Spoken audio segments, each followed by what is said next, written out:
And speaking of horses, my guest today, we're here to talk about a book. And I have Melissa Chapman here. Now, Melissa lives in the southern, sort of middle part of the state of New York.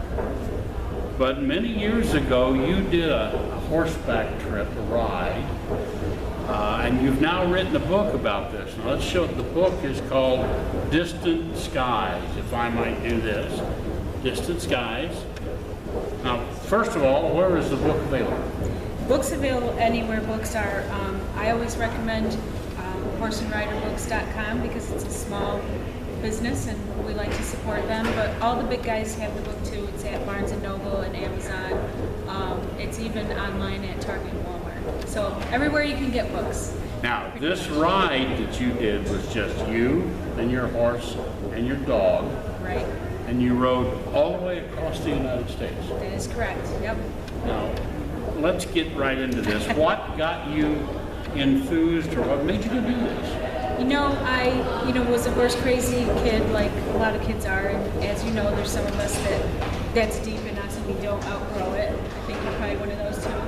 And that was me. And when I got into my teens, and especially my later teens, I was able to take lessons and so on.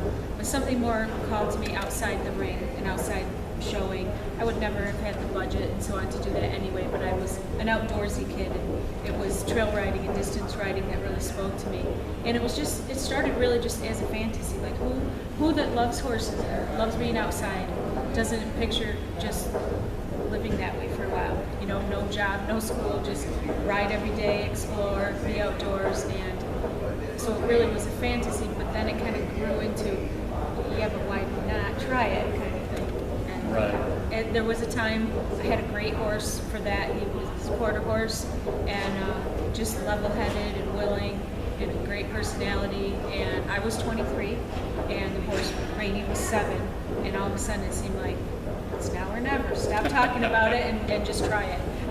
Right, because as time goes by and you learn this lesson, you know, you always look back and wish you'd done those things because you reach a point where you don't have the motivation and or maybe you don't have the physical ability, whatever. But it, you know, seize that moment. If you can seize it when you're younger and it's your heart's desire.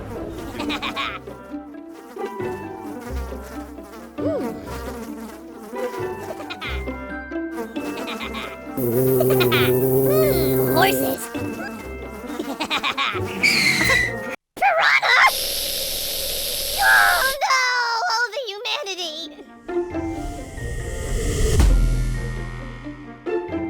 Oh, piranha. They are our family, and we only want the best for them. No standing water means clean, good tasting, algae-free, mosquito-free, and virus-free water. No risk of electric shock, no risk of fire from faulty wiring. Cool water in the summer, warm water in the winter. Water delivered fresh from the water supply at 50 degrees year-round. Drinking post water.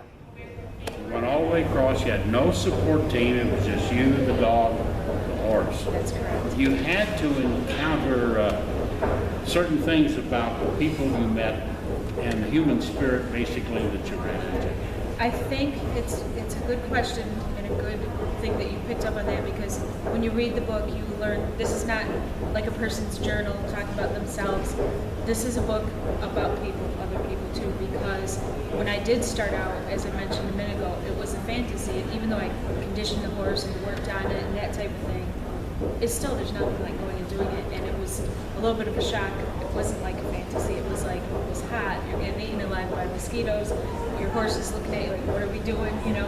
And I got very discouraged and homesick the first few days because I just felt it was overwhelming, you know?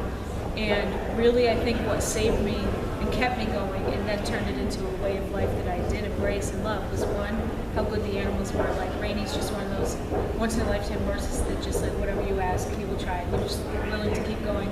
But also important was the people we met along the way. And right from day one, somebody, you know, pull over and see us and ask if I need anything, because the horse was packed up, you know. You could tell we were traveling. And the horse world is funny because I had tried to reassure my parents at the time, who, as you can imagine, were very concerned. They were a little nervous A little about bit. this, yeah. And I said, oh, you know, horse people are funny because they can be very competitive, but also horse people help you out. Like, how many times have you seen someone whose horse won't get on a trailer at a show or something? Everybody tries to help and offer advice or whatever they can. And I sort of had that faith, although it ended up not being just horse people. But what happened right from the first night was we had arrangements, and people that helped us said, well, I feel bad just sending you off tomorrow. Our daughter's show in 4-H, we call so-and-so down the road, 25 miles down the road. And I always call that my chain of people, and that sort of started this next one to the next one like that.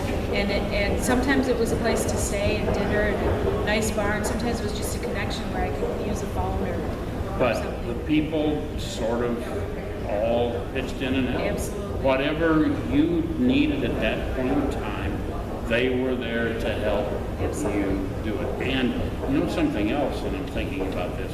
You're 23 years old. You're learning an awful lot about yourself Absolutely. because you're learning about your ability to adapt, to survive, persevere, and accomplish your goals. Equessentials Horse Care Products, a complete horse care package of all grooming, skin care, body care products, all from Equessentials. Developed by Dr. Tom Tweeton, these products are all tested and checked to make sure they're safe on your animals, horses, and in some cases dogs and the like. But you need to have Equessentials as a part of your tack box and routine. That's Equessentials Horse Care Products. I have to tell you, actually, I should give you a shout out here. You get credit for encouraging me to keep going on this book. We met many years ago, and you meet tons of people in your travels. But I had just started, I had written my first draft, and I was at the expo here, and I met Tom C. and you, and I was at that stage where, you go back and forth, who would care about this story? But then it's such an encouraging, I think, uplifting story. And you and Tom C. both said, I want to read this book, you tell me when it's published. And I saved your card all those years and let you know, because it didn't work the way I thought it would work, but it worked out fine. And guess what? Here we sit at this point in time, years later, and it's working out. You never give up on your dreams. That's right. And so that bit of encouragement, like when I left here, I was like, I gotta get working on that next draft, because two people that are in the horse world said, this is a book, Yeah. And so you have a little part in that. Well, I appreciate that. Thought you'd like to know. Melissa, thank you for joining me. Thank you so much for having me. It's been a pleasure talking with you. Thank you. We'll catch you with more stuff later right here on Speaking of Horses.